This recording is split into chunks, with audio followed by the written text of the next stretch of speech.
ఇప్పుడు ప్రభుత్వాన్ని నడిపేటప్పుడు ఇవాళ రేవంత్ రెడ్డి కూడా తెలుసు పోలీసులు ఒక పని ఎప్పటికప్పుడు చేస్తూనే ఉంటారు 24/7 ఏంటిది అది ఇప్పుడు మా ఎమ్మెల్యేలను కొంటూ 50 లక్షల రూపాయలతో ఒక సన్నాసి దొరికిండు 2015లో ఒక సన్నాసి మా ఎమ్మెల్యేలను కొంటూ 50 లక్షల రూపాయలు పట్టుకొని బ్యాగులో మా ప్రభుత్వాన్ని కూల్చాలని కుట్ర చేస్తూ దొరికిండు మరి ప్రభుత్వాన్ని కూలగొట్టే కుట్రలు ఎవరైనా చేస్తే వాళ్ళ ఫోన్లు పోలీసులు ఏమో నిన్నరేమో నాకేం తెలుసు అట్లాగే ఇంకెవరన్నా అట్లాంటి పనులు చేసిండ్రేమో పోలీసులు వినరేమో మంత్రులకు ఏం తెలుస్తుంది ప్రభుత్వంలో ఉన్న వాళ్ళకి ఏం తెలుస్తుంది ఇంకొక విషయం కూడా మీకు చెప్తున్నా బ్రదర్ ఇది మీరు గుర్తుపెట్టుకోండి ఇవాళ ఈ రోజు నేను చెప్తా ఉన్నా గుర్తు చేసుకోండి కోమటిరెడ్డి వెంకటరెడ్డి గారు ఉత్తమ్ కుమార్ రెడ్డి గారు వారి ఫోన్లు ట్యాప్ అవుతున్నాయని చెప్పి జర్నలిస్టులకు చెప్తే జర్నలిస్టులు దాని మీద మరి వార్తలు రాస్తే ఇంతవరకు ప్రభుత్వం ఖండించలేదు ఇవాళ నేను అడుగుతా ఉన్న రాష్ట్ర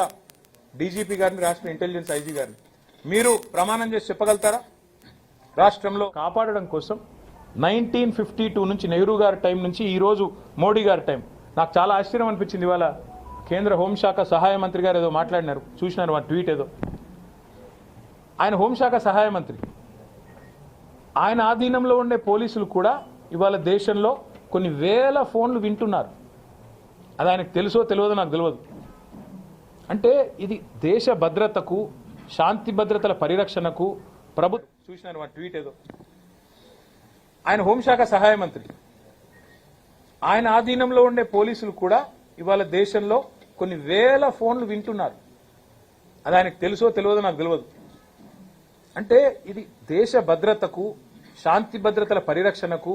ప్రభుత్వాల స్థిరత్వానికి సంబంధించి పోలీసులు రొటీన్ గా శాంతి భద్రతలు కాపాడాలి అనుకున్నప్పుడు జరిగే కార్యక్రమం దానికి మంత్రులకు ప్రభుత్వంలో ఉండే రాజకీయ నాయకులకు పాత్ర ఉండదు ఇదే రేపు చెప్తాను నేను ఏం చెప్తా ఇంకా కొత్తగా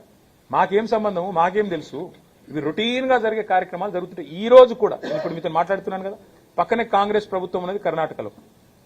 తెలంగాణలో కాంగ్రెస్ ఉన్నది ఇటు పక్కకు బీజేపీ ఉన్నది ప్రతి ప్రభుత్వం ఈ దేశంలో గూఢాచారి వ్యవస్థ మీద ఆధారపడుతుంది ప్రభుత్వాధినేతలకు రిపోర్ట్లు వస్తాయి ఎట్లొస్తాయో మాకు తెలియదు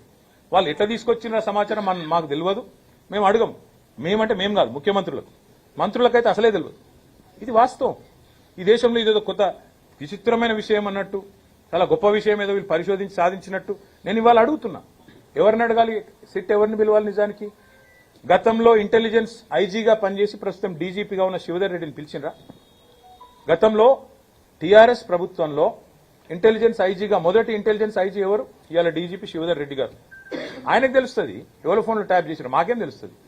గతంలో డీజీపీగా పనిచేసిన మహేందర్ రెడ్డి గారికి తెలుస్తుంది మొన్నటిదాకా డీజీపీగా పనిచేసిన జితేందర్ గారు ఆయన గతంలో హోం సెక్రటరీ ఉండి ఆయనకు తెలుస్తుంది ఎవరిని పిలవాలనో వాళ్ళని పిలవకుండా ఇందులో ఏదో మాకేదో రాజకీయ నాయకులకు సంబంధం ఉన్నట్టు కార్తీక దీపం సీరియల్ లాగా ఒడవని అంతులేని కథలాగా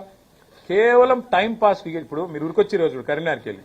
హైదరాబాద్కి వెళ్ళి ఫోన్లు ఈడికి వెళ్ళి ఉరికొచ్చుడు ఎందుకంటే మేము నాగం చేస్తుడు వాళ్ళ బొగ్గు కుంభకోణాల మీదకి వాళ్ళ కమిషన్ల మీదకి దృష్టి పోవద్దంటే ఈ కమిషన్ వేయాలి ఏముంది ఆ సిటీలో అడిగితే నేను చెప్తా కుల్లా చెప్తా ఇవాళ రేవంత్ రెడ్డి ప్రభుత్వం మా ఫోన్లు ట్యాప్ చేయడం లేదా ప్రతిపక్ష నాయకుల ఫోన్లు ఇవాళ రేవంత్ రెడ్డి ట్యాప్ చేయడం లేదని ఒక్క అధికారి కెమెరా ముందుకు వచ్చి చెప్పే ధైర్యం ఉందా చెప్తారా అఫీషియల్ గా వాళ్ళకి తెలుసు చెప్పలేరు ఎందుకు రేపు మా గవర్నమెంట్ వస్తుంది మళ్ళీ మేము ఎంక్వైరీ చేసినాం అనుకో వీళ్ళందరూ అలా బొక్కల పడతారు వాళ్ళకి ఎరికే